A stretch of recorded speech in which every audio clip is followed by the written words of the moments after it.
American gays are proud of their sexuality, proud to strut their stuff on the streets. For others, though, it's a torment.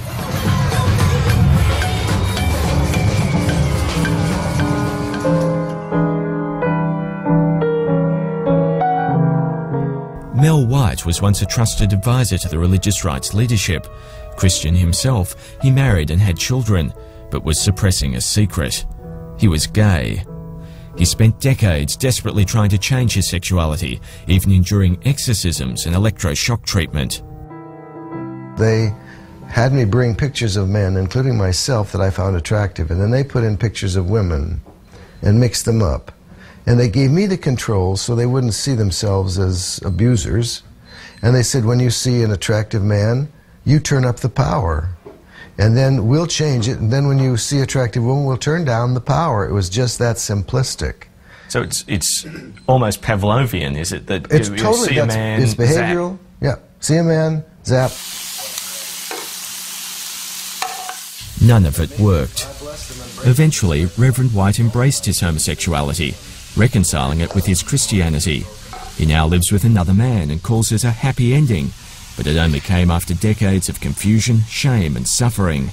At one point, he slashed his wrists in front of his wife. I was bleeding and she was crying, and we went to the hospital, and after that she said, you know, you've been a good husband and a good father, but there's no reason for you to struggle like this. This isn't right. I love gay people, I just didn't want you to be one, and you are one. So let's separate. God loves him, and it breaks God's heart to see him so fouled up on this issue and other issues. I mean, you know, the bumper sticker, Jesus is coming again, and boy is he pissed. That bumper sticker applies here. I mean, it's breaking Jesus' heart. Mel White's experiences have turned him into a vocal critic of the conversion ministries and a campaigner for gay rights. He's training young people in the art of peaceful protest, warning them what they could face if they confront the religious right. You're dressed so gay. Bringing down Are you gay? Is that what That's you why we are? had September. You like to have sex with little boys? Is that it? You like to rape little boys? That's what being gay is. It has nothing, it's not godly, it's ungodly. You're going to hell. You know that? You know you're going to hell? You're going to hell. I'm telling you this, man. You are really sad. All right. But I love you. We all been praying.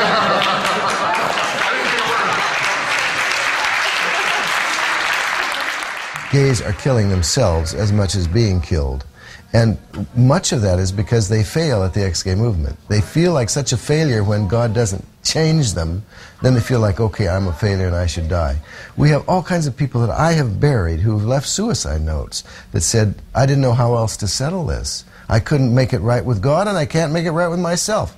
And so I accuse the ex-gay movement of being complicit with murder all over this country and now around the world.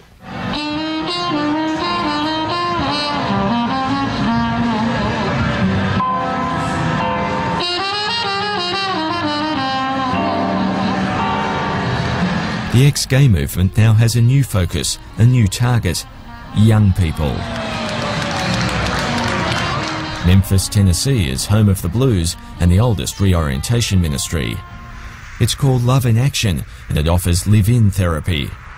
We could have anywhere from 15 to 20 people here at a time. We were shown around the campus, but forbidden from filming the clients.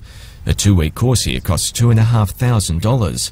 A 6-week program is $6,000. So how does something like this actually help change someone's sexuality? When you look at, for example, the spider web, when you're picking up someone and putting them through the spider web, it can bring up insecurities. Are they going to hold me? Are they going to drop me? What's going to happen?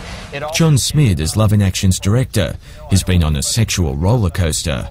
He married a woman, had a gay affair, got divorced, lived as a homosexual, became a Christian, changed his sexuality, and is now married again. It's costly to leave homosexuality. It's difficult. It's painful at times to deal with this stuff inside, honestly. But I'd much rather put my energy in this direction, and it has very much paid off. I've never regretted leaving homosexuality. Not for one moment have I ever regretted it. At Love in Action, the therapy is intense, the rules incredibly strict. Clients must report all their fantasies to counsellors. For the first few days of the program, the clients aren't allowed to speak, make eye contact, or even gesture to anybody. Basically at their will. It's very cultish. It's very like a cult. It's just like being incarcerated. It's being trapped. It's a constant barrage of this is wrong, this is not right, something is wrong with you, we need to fix you. And then their whole therapy is based on that conditioning of shame, and that's basically what every day is centered around. Lance Carroll spent 2 months at Love in Action.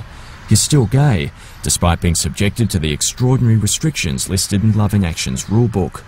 Men must remove all facial hair 7 days weekly, and sideburns must not fall below the top of the ear. Women must shave legs and underarms at least twice weekly, The clients may not wear Abercrombie & Fitch or Calvin Klein clothing brand, undergarments or accessories. No television viewing, going to movies, or reading/watching/listening to secular media of any kind. So even Beethoven, Bach, and those types of things aren't allowed because they're not expressly Christian. It's okay to be gay. What makes Love in Action really controversial is the focus on children. People as young as 15 are brought here, some against their will. Why aren't kids allowed to journal? Why aren't kids allowed to communicate with anyone or make eye contact? Lance Carroll was just 18 when his mother and father forced him into conversion therapy. He's no longer living with his parents.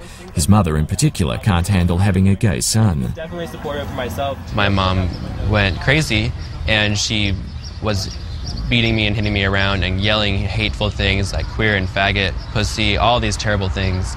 And she basically beat me into a corner in my room while I was trying to get my last few possessions, and my dad had to physically pull her off of me out of the room so I could get out the door, and basically I had to run to my car and lock myself in it because she was there right behind me pounding on the door to get in.